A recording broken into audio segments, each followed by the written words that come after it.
Hello, I'm Gus Downing, publisher and editor of the D&D Daily.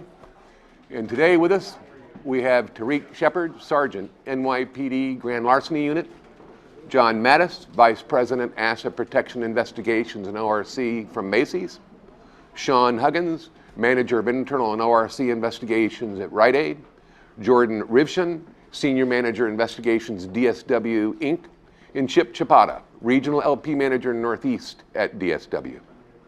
This group helped launch New York Metro's new organized retail crime effort last year. We wanted to take the time today to get some of their background on its development and recognize them all for the great work they and a number of other retailers did in putting this together. With over 30 ORC associations in the US, now it's great to see New York join the fight against ORC. We'd also like to recognize Kent Oda from Cal ORCA, who we understand also played a role in helping this as well. Gentlemen, welcome and thanks for being here. Thank you. Thanks. You know, Tarik, I'll start with you. Can you share with us how the NYPD got involved? And was there any critical moment when your department realized the impact that it was having on the retail atmosphere? Sure. Basically, when Commissioner Bratton took over, one of the things we were tasked with in my office and the Deputy Commissioner Operations Office is finding real public-private partnerships that work. And through some of my conversations with the retailers that I knew already, we found out about Los Angeles area organized retail crime alliance. And I reached out to them, took a flight out there, spent about a week with them, and actually saw you speak at the annual conference last year. And I was floored by what they were accomplishing out there, and brought the idea back. And Commissioner Bratton really pushed it and said, you know, you got the green light. And so we basically just started making the relationships. And in terms of the moment where we start taking ORC more seriously, we transferred 250 detectives into Grand Larceny Division. And once we did that, it gave us a perfect opportunity in our office to basically go and train them. Now that we had received all this information from LA and our partners here in New York with the retailers, we're able to take that information, put it into a training, and then go in front of that group of newly transferred investigators and give them an ORC training. So that way, now, investigators that normally were focused on violent crime in their career actually saw the impact what ORC was doing in our city. And you had the direct relationship with Captain Williams and Ken Oda to be able to kind of develop the model, and you had the support from your commissioner. Right, absolutely. You know, it worked really well. We actually flew Ken out here as part of our pre-proposal to sit in front of a smaller group of executives to show that they had been doing this for at least 5 years and that it works, and that's a real partnership. It's not just something that's names on paper. People out there with boots on the ground, they're bringing people together, and that's what we are aspiring to be and better. Okay, excellent. John, first we'd like to say congratulations on building your ORC program at Macy's. And we'd like to ask you, is the ORC problem any different in New York than it is in Los Angeles, Chicago, Dallas, any of the other big cities? I mean, is it unique in New York City? And then obviously as well, is ORC growing in the nation? So there's two parts to that question. Great. Thanks, Gus. Appreciate it. We're super excited to be here and have to thank a lot of our fellow retailers for helping Macy's develop our ORC program. So a lot of thank yous to The Gap, The Limited, the Kroger's and getting us started. And also thanks to Chris DeSantis, who's my director of ORC for Macy's, getting this thing going. So it's been super exciting so far. I can tell you from an ORC's perspective, when you compare LA to New York, a lot of what we see on the front end of the crimes is similar nationwide. Door hitters, hit and run activity, very organized fraud groups that are hitting us. The real big difference that we see from the West Coast as you work your way to the East Coast is really the back end, the fencing operations. A lot of e-fencing that goes on the West Coast, and when you look at it from the East Coast, a lot of bodegas, storefronts, pawn shop activities. So that's really where we see the biggest difference. And then the other big difference is counterfeit groups that are counterfeiting money, predominantly in this Metro New York area compared to anywhere else in the country. So it's different from little subtle perspectives. Right, right. Sean, I mean, I know you've been heavily involved in rolling this out, and we wanted to ask you, How's the reception been to this new effort? And can you tell us a little bit about your first conference you just had in October? Sure, Gus. We actually started back in April when we had Ken Oda come out, and we also had George Torres from CBS. He represented Law ORCA. And we did a smaller version of what we would be doing for a meeting for law enforcement. We had over 40 law enforcement agencies that came down to this meeting to present the whole ORCA program and to get the feelers out that we were starting this program. We put together the committee of 10 retailers, and we were able to pull it off so that September we kicked off and going into the holiday season, the new ORCA. To start it off, we had over 350 participants to come to our kickoff meeting, which was basically just a kickoff of how to use the website, and it wasn't necessarily a full-blown conference. It was just a kickoff to the program. We also had Pennsylvania, New Jersey, and New York State Retailers Association come to the meeting and speak about their support for the ORCA program, which was great. Since then, we have 850 registered members, and over 400 are law enforcement. So the program is really taking off. In 5 months. Yeah. So I have another note. There's over 2,600 logins. So that people are using it. So that's a real testament. And we've had 394 incidences put in, and 58 comments supported those, which is, according to the other ORCAs, we're really moving forward. Yeah. Well, you should, New York. I mean, it's it's the Northeast. Yeah. I guess you're right. Yeah. Yeah, exactly. Well, Chip, I mean, you've been covering the Northeast for some time, you've been very heavily involved in this effort. What's the most prevalent ORC crime in the Northeast? I mean, is it credit card fraud, gift card fraud, boosters? What is it if you can only pick one? And then what's the second one? If you were to put them in order. Okay. So the first one I'd say is fraudulent refunders. And it's interesting when you take a look at the refunders, there's been an evolution. So 4 or 5 years ago, it was one person hitting one store a couple times a month. And I think, retailers got onto that, and they came out with a lot of returns management systems. We started taking identification off of their, or information off of their identification and entering it into our POS systems. And now what we see is we see large groups. It's not just 1 or 2, it's 4 or 5 people, even upwards of 15 to 20 people that are hitting multiple stores across multiple jurisdictions, multiple states. And that's why it's so important that we had this ORCA kickoff and going, because now with Tarik's help, we're able to go over different boroughs. We're able, with the partnerships that we have in New Jersey and Connecticut, we're able to go and really make those connections in different states. And these are traveling groups primarily? Absolutely. Okay. Yeah, definitely. Yeah. And then second, I'd say, is credit card fraud. I think it's out there. I don't think that's ever going to go away. Holiday times, we see an escalation in that. But what we've really been seeing is that fraudulent refunder that's really picking up steam. Yeah, thanks. Jordan, first we'd like to thank you and your team for keeping the Daily up to date with all the developments here in New York City. We really appreciate it. And this is a great effort.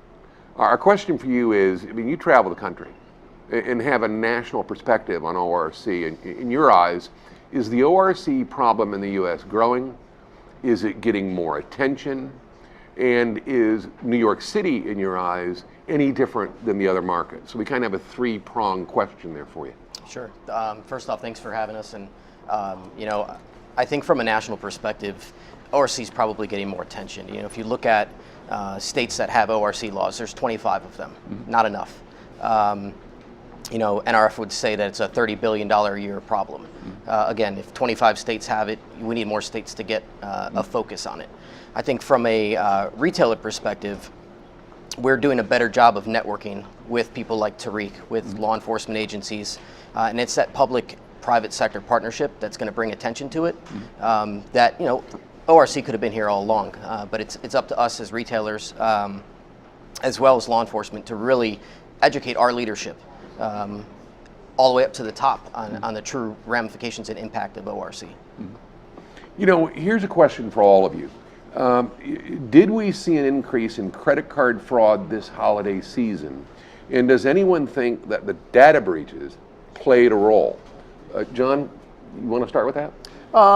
Every single holiday season we see subtle escalations in the different types of credit fraud that we see. So let alone the regular credit card frauds, but the electronic gift cards, all of the different manipulations of that. So we start to see it become more diverse every single holiday season, and this was no exception. So, so from that perspective, we see it, and it's just a matter of it becoming more widespread, and lots of different fraud techniques that we're seeing out there being hit against us.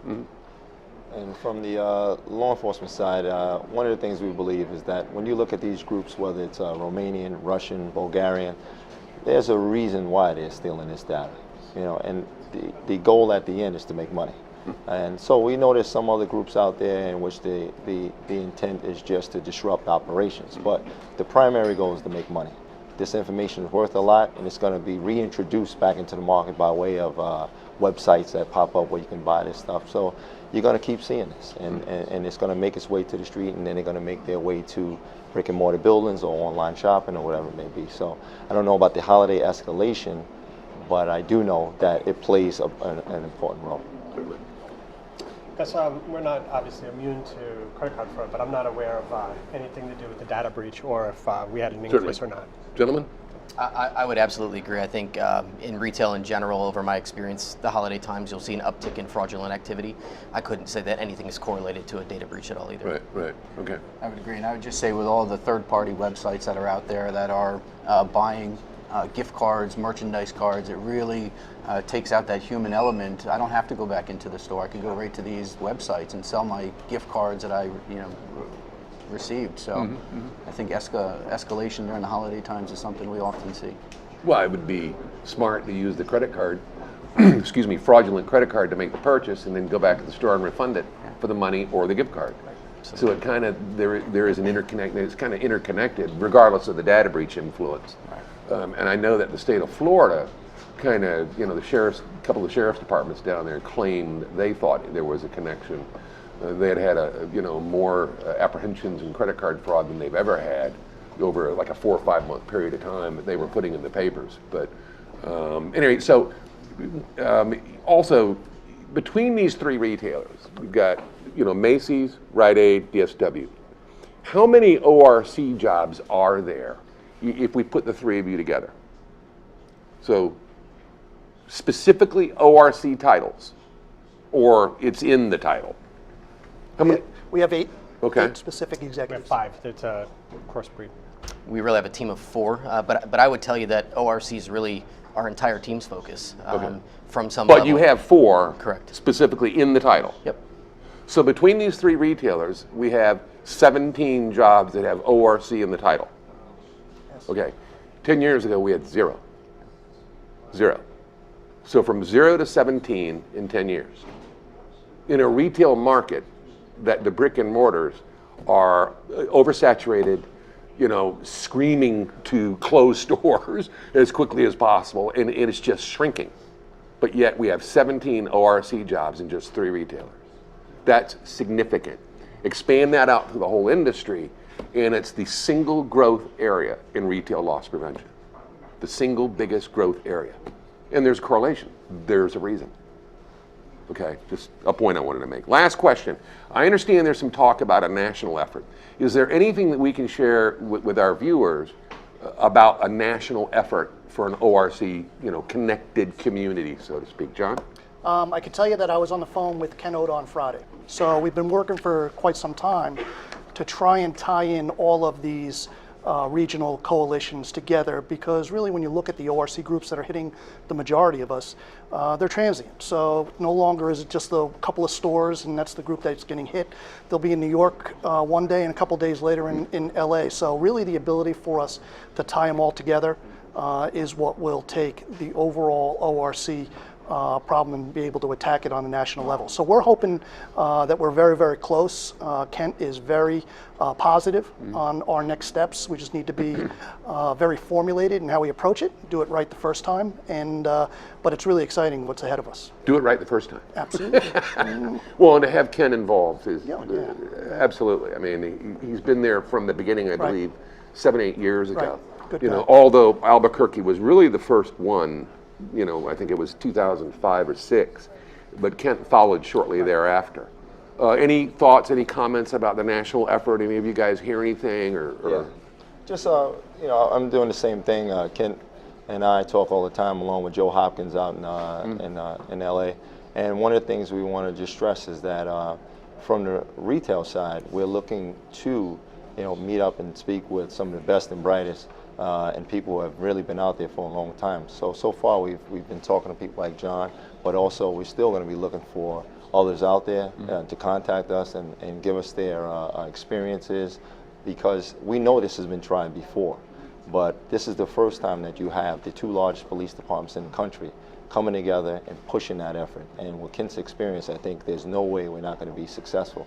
And you know, everything they've done so far has been Class A, and we're just trying to mimic what they've been doing.